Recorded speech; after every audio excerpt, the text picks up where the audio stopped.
ایک نوجوان کی بات کتابوں میں لکھی ہے۔ مالک بن دینار رحمۃ اللہ علیہ فرماتے ہیں کہ گرمیوں کا موسم تھا اور اتنی گرمی تھی کہ پرندے بھی درختوں کے سائے میں چھپ کر بیٹھ گئے تھے اور ہوا کا عالم طاری تھا۔ سورج آگ برسا رہا تھا، باہر کوئی ذی روح نظر نہیں آ رہا تھا۔ اتنے میں مجھے کسی ضروری کام کی وجہ سے نکلنا پڑ گیا۔ فرماتے ہیں کہ میں نے دیکھا کہ ایک نوجوان جو دونوں ٹانگوں سے معذور ہے، وہ اپنی سرین کے بل زمین کے اوپر گھسٹتا گھسٹتا آ رہا ہے۔ میں بڑا حیران ہوا۔ جب قریب آیا تو میں نے دیکھا کہ اس کا چہرہ گرمی کی وجہ سے سرخ ہو چکا تھا اور کپڑے پسینے میں شرابور تھے۔ میں سلام کیا، اس نے جواب دیا، تعارف ہوا، پوچھا کہ کہاں جا رہے ہو؟ جواب دیا کہ میں حج کے لیے جا رہا ہوں۔ میں نے اسے کہا کہ دیکھو تم میرے گھر کے اندر تھوڑا آرام کر لو، جب گرمی ذرا کم ہوگی عصر کے وقت تو پھر چل پڑنا۔ وہ کہنے لگا، مالک بن دینار، آپ تو پاؤں کے بل چلتے ہیں، سفر جلدی طے ہوتا ہے، میں تو سرین کے بل گھسٹ گھسٹ کر چل رہا ہوں، مجھے وقت زیادہ لگتا ہے۔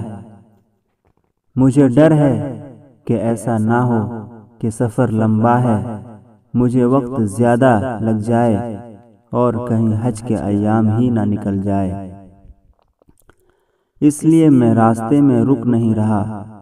میں نے کہا، اے اللہ کے بندے، ہم سواری کا انتظام کر دیتے ہیں، تم بجائے پیدل جانے کے سواری پر سوار ہو کر چلے جاؤ۔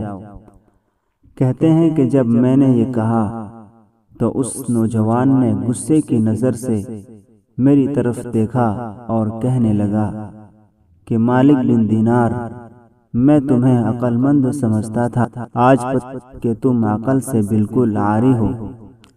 میں نے کہا، وہ کیسے؟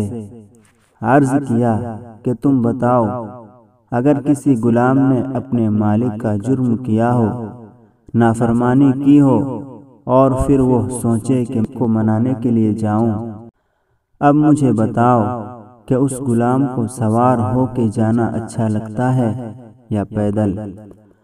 اپنے مالک کی خدمت میں تو عاجزی کے ساتھ پیش ہونا اچھا لگتا ہے۔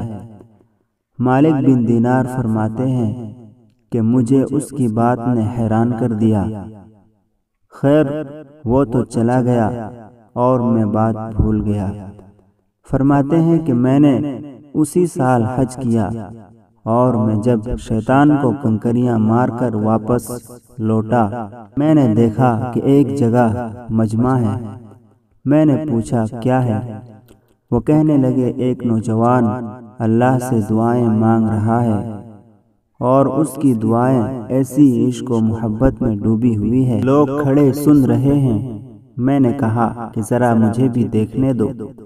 کہتے ہیں راستہ لیا، جب دیکھا تو وہی نوجوان دعائیں کر رہا تھا اور کہہ رہا تھا، اے اللہ، تیری مہربانیاں شامل حال ہوئی، میں نے تیرے گھر کا بھی طواف کیا، حجر اسود کو بھی بوسہ دیا، میں نے مقام ابراہیم پر بھی سجدے کیے، غلاف کعبہ کو پکڑ کر بھی دعائیں مانگی، اللہ، عرفات میں بھی حاضر ہوا، عرفہ میں بھی حاضر ہوا۔ اے مالک، میں نے شیطان کو کنکریاں مار کے اپنی دشمنی اور نفرت کا اظہار کر دیا۔ اے اللہ، اب قربانی کا وقت آ گیا۔